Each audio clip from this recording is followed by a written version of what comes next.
That was great. That was great, Vlad. Thank you so much. Now that's what I call a novel perspective to things. All right then. Moving on with our schedule.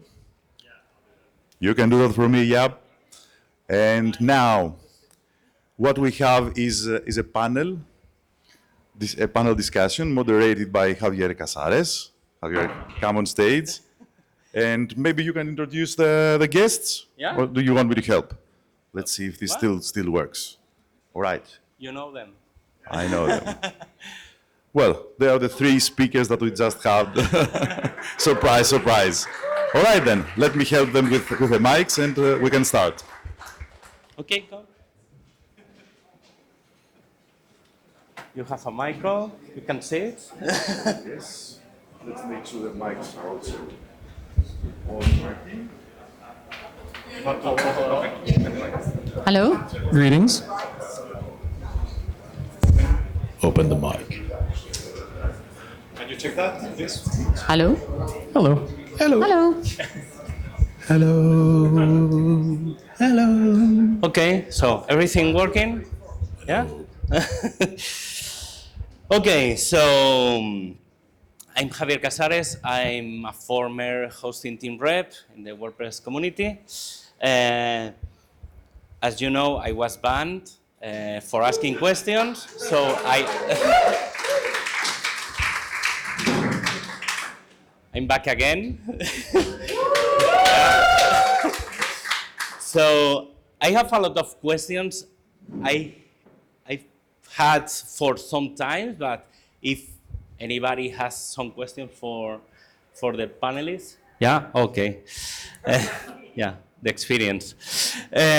So if anybody has any question, I have some interesting questions, I think. So whatever. Any questions for any of them? No, I can start. And if you have any question. Okay, so for me, one of the main ones is since the previous WordCamp US and the start of the legal battle with WP Engine, and after the release of WordPress 6.7, contributors to the project have dropped a lot. I read somewhere like 80%, but whatever, it's a lot. What should happen to get people back to contributing to the project? Because, for example, I'm not yet contributing. I'm around, but I'm not doing the same I was doing 6 months ago. I can have a very quick go. So again, many people here are way more familiar with WordPress than me, but it sounds to me like people understand that the current governance model is scary and that power is very centralized. And I think there can be a lot of sort of speech and a lot of materials about like it's going to be better.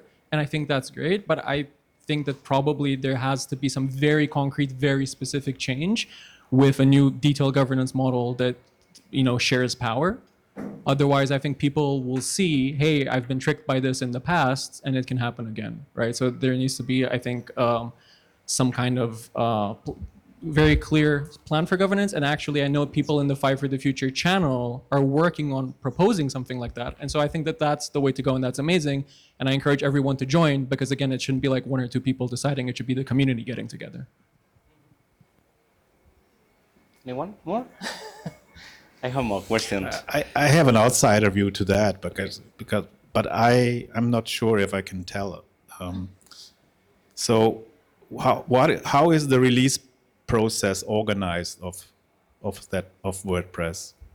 I mean, it felt for me like when I saw the situation coming up that it's out of the sudden you're in a western city, a western town, silver town, and out of the sudden you hear, oh, this is a film set.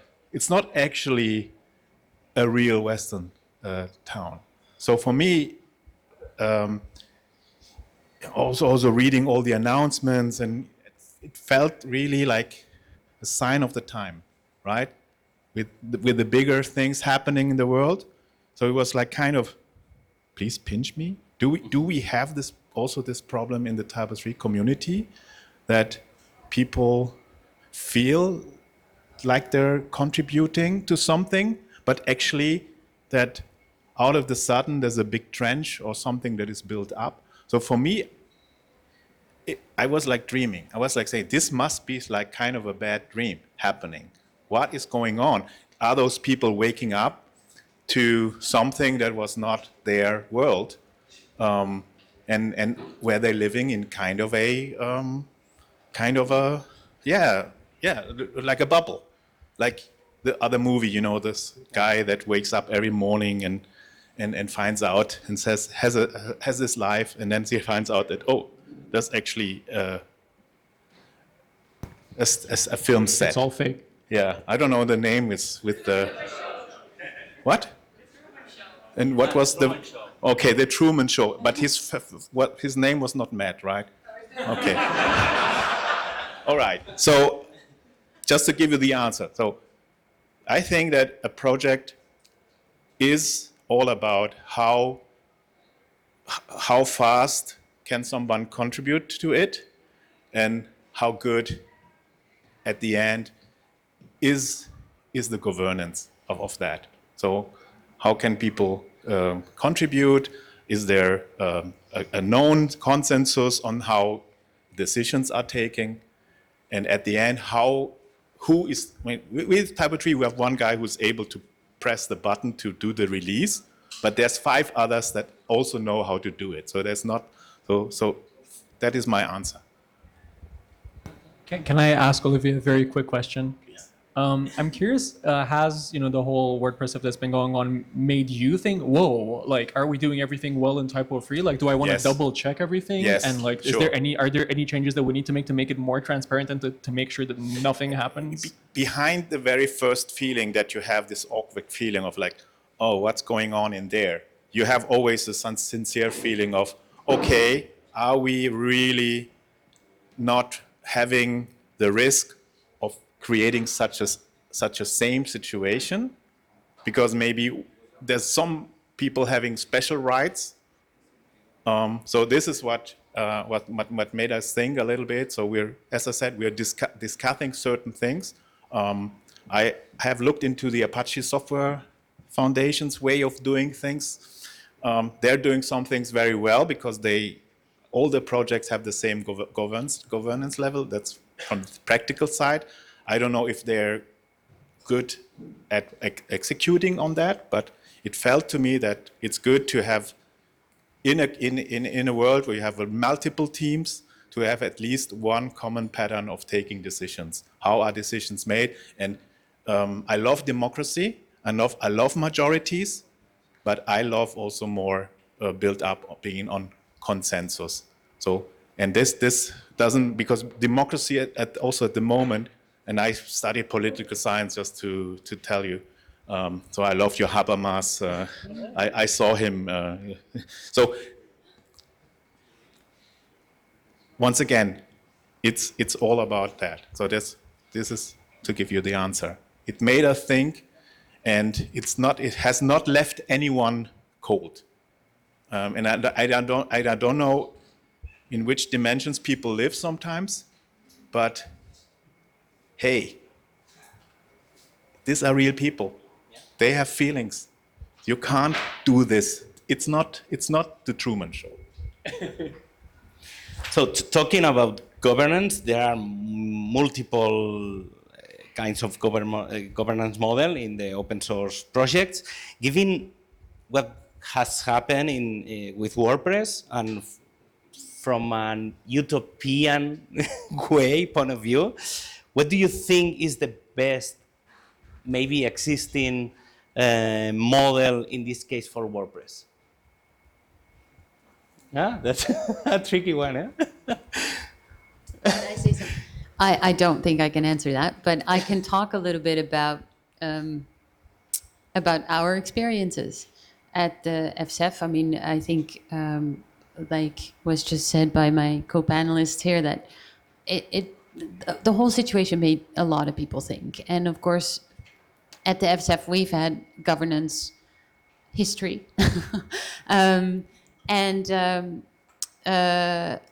There is the thing that matters is of course trust, but but what we're talking about is layered in so many different ways that it's really difficult to discuss it and really pinpoint the right way for an organization, because it's such a personal experience, I think, as well. I think the founding of WordPress, but of any free software project, I think probably came from a really good place. So I think it is important to also keep that in mind when you're talking about its future. And the situation that we're in right now is that people lost trust that whatever is given to WordPress is going to the right place. And I think it is important that whenever an organization runs into a loss of trust like that, like the FSF has had an experience with as well, you take a step back and you go, okay, so what trust did we betray, and how can we fix it, or how can we get that trust back? But there isn't, I don't think that there's one way to do that, unfortunately. I think it depends a lot on the intention of the people involved. Yeah. In our history of Typo 3, we had the thought of having a second product. And this product never arrived. People in the community and members that were funding the development of that second product became quite angry at the people that were developing that. In that time, we chose a path of peace. So communities, they tend to form clusters of adversing parties, and the adversing parties become more and more complex as more as you go through a conflict. And things are said, people are hurt, and this leads to a escalation. And being a leader in a community means that you need to always go the path of peace. Always try to listen to everyone, but also try to find a future path and for that. And I can only urge the WordPress community, the moment the lawyers come in,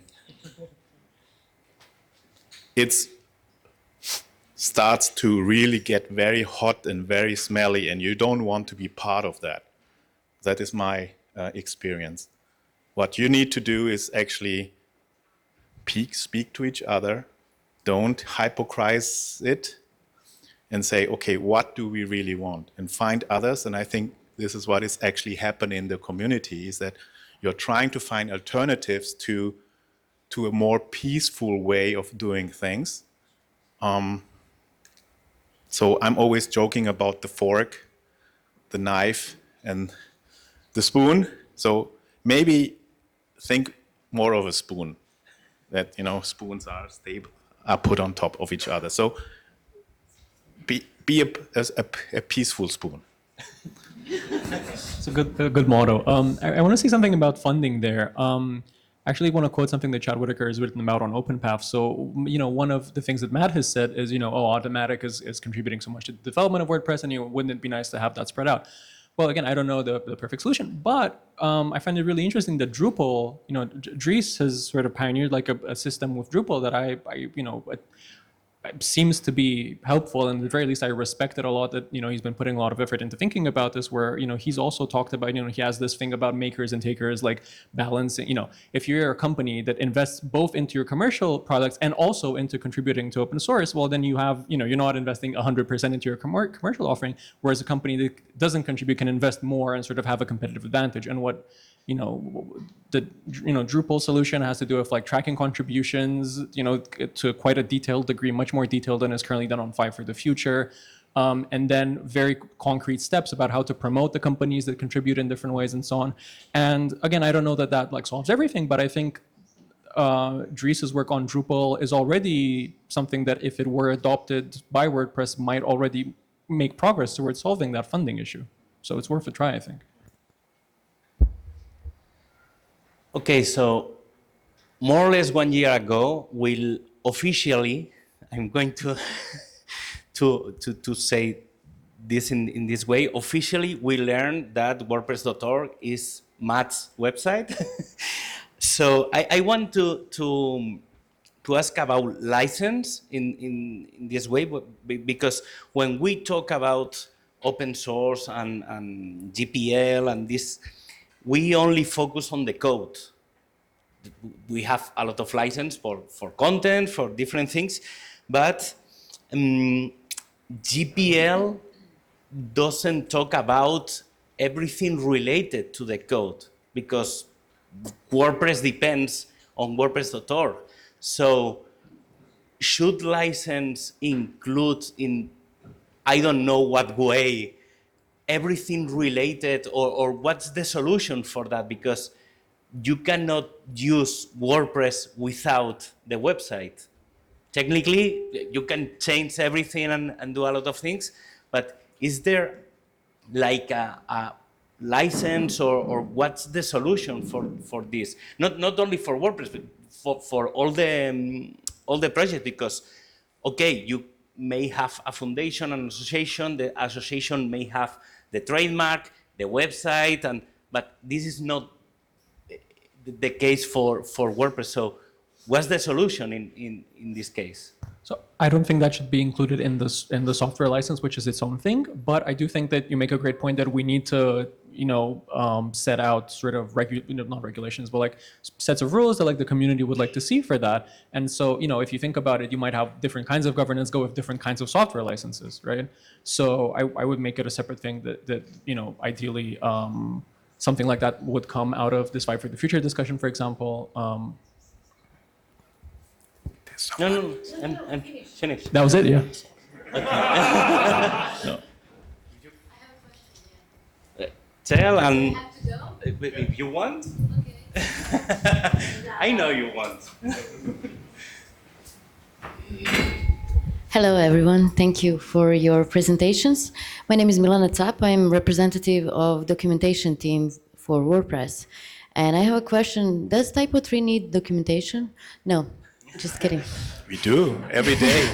Every morning we wake up. I want to ask for, coming from a project where members are running it, and I saw you have teams and everything. So as someone who is experienced and long-time contributor, how can I pay attention to what's happening? I'm just coming there and contributing. And now I'm kind of managing the team, but I don't really think about anything else. So what are the signs of healthy open source project? What should I look at? What questions there is tomorrow a question time. I want to ask a question to Matt. So what are the questions to be asked that we make sure that we steer somehow this project to right direction?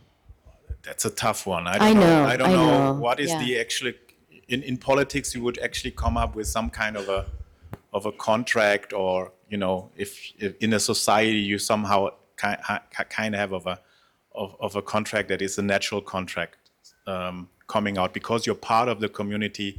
You have your rights and you have your duties. So I can't tell you. I think that what open source communities have experienced is that they actually went and slided into things. No, there was nobody who actually told them, you have to do this, you have to manage this in this way. So there's a lot of people that are are sliding into a situation where they actually need to take care of certain governments, written governance. They have to be taught about it. It has to be lived. You have to create a safe space, an atmosphere of trustful and meaningful conversations. But you also have maybe to set yourself goals. As a community, we want to achieve, we want to maybe make people have a better onboarding experience, not only installing the product, but also contributing to the project. And this is where we're really struggling at the moment, because people, they liked, there's this one term, it's called drive-by commitments, right? People commit to something because it's scratching their itch at the moment. It's easy to do a pull request. But the whole thing is that at the end, this one pull request becomes how you call it, a collective burden or a collective insurance that everybody has actually to pay for. And I think this is coming to documentation. I think documentation is the most underrated feature of a project. And I know that vendors that are selling their software, they would love to have this open source documentation. They would love to have their users actually contributing to it. So make the contribution as easy as possible, but also make it more as visible as possible. And I think this is what, for example, Drupal is doing very, very well with their karma system and all of that, what they're doing. I think this is really, really good. And I think everybody should actually look at how maybe, for example, Drupal is doing that. My answer to that. Another question? Can I just, I'll just paddle back a little bit on the, I think the situation that we're looking at is not, it's not a free software issue. It's not a, so it's not a license issue either. We can't start making rules and put them under the NOMER of open source, because there will always be people that will govern in a way that you don't agree with. And when you support an organization, you put your trust into a group of people. And I think it's important to remember that this is indeed a governance issue more than anything else. And I think as a community, that part that you're talking about, having the conversation, being open, being listening to other people, and hopefully making it clear that you had an idea of one path and that's not the path you're on anymore. That's the part that is the difficult conversation, but that's the conversation that needs to be had. And how do we get together looking forward at the same path again? Okay. No questions? Yeah? Huh? Okay, I have one. I have a lot, so I can. So one thing that also I've been seeing around WordPress is the volunteer burnout. So it's a recurring issue in open source communities. I think in WordPress is mostly because there are no clear boundaries, and also maybe it's because the recognition in the WordPress community is very limited, because usually we are focused on PRs and everything happening in the platform and not outside. That's something for the fight for the future.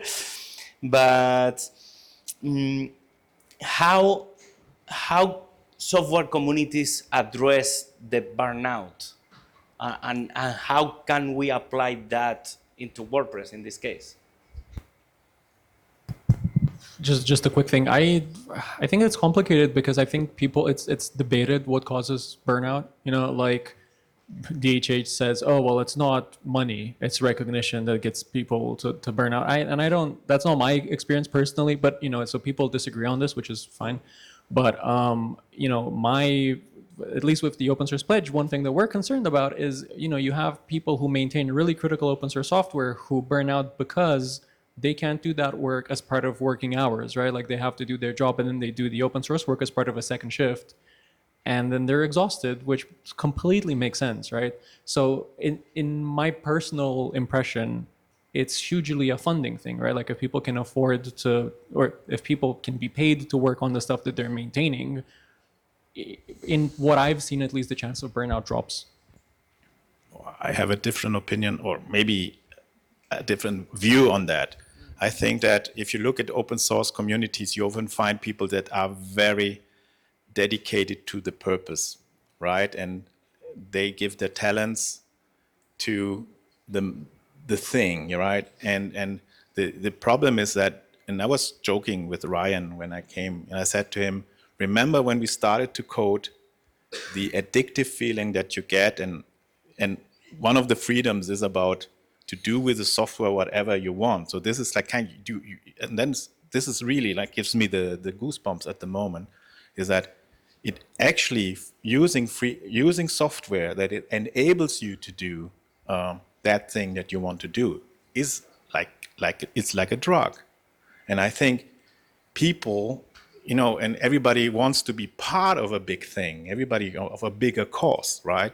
And this is in our somewhere hidden in us, and you get maybe burned out, for whatever reasons.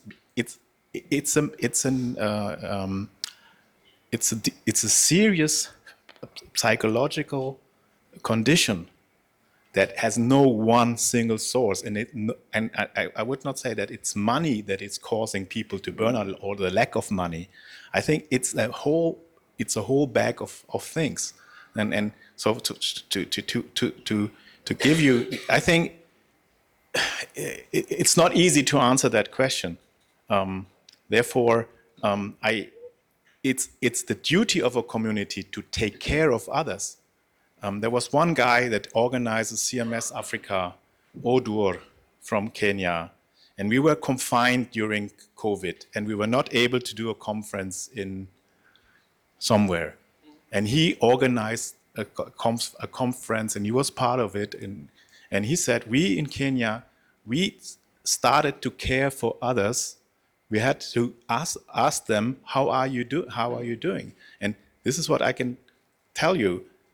Ask the question, how are you doing? Every time. Don't go right to the point, okay, what did you do with pull request number 25? No, how are you doing? How are you feeling at the moment? And really give yourself the time to listen to every one of your people that is around you, and take care of them. So, and if people show signs of burnout, and Caspar had an interview some years ago, and he said, while many people think that I gave Typo 3 to the community, I felt burnout at that time. So think of that. It happens to everyone. It happens to the top leaders. It happens to everyone here, that we don't have the right feeling. So take care of each other, please.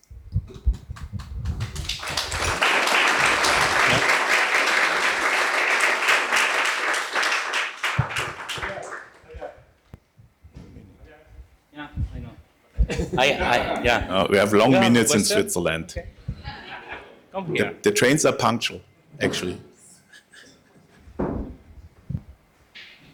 I don't need the type of 3. Two type of 3 people. Cool. No. Okay, so, I mean, we have gone into the license part and the legal stuff. And one question I wanted to ask you, we work a lot and we talk a lot about the license and the importance of the license. But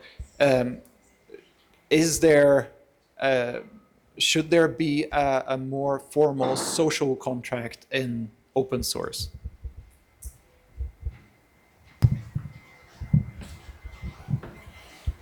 I'm not going to answer that, so everybody thinks that we did that. I don't know. I honestly don't know. I think the beauty about free software and open source is that people love what they do. I mean, to go back to your question previously, I think 96% of all code bases have free software in it now. I think studies show that out of all the free software projects, about 80% have either 1 or 2 developers. That's it's intense, but these people really care about what they're doing, clearly, as do most contributors to projects. And a lot of bigger projects these days have communities, and they can look out for each other, and they can talk to each other. And I think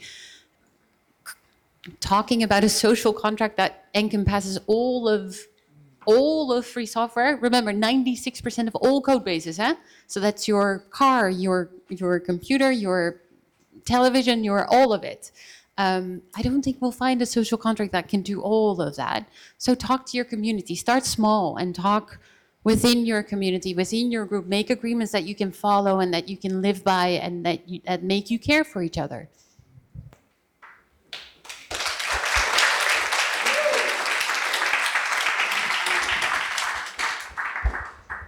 So that was the last question because we don't have time. Tak, I don't know if Takis wants to say something. If not, okay, you are here. If you can just go close.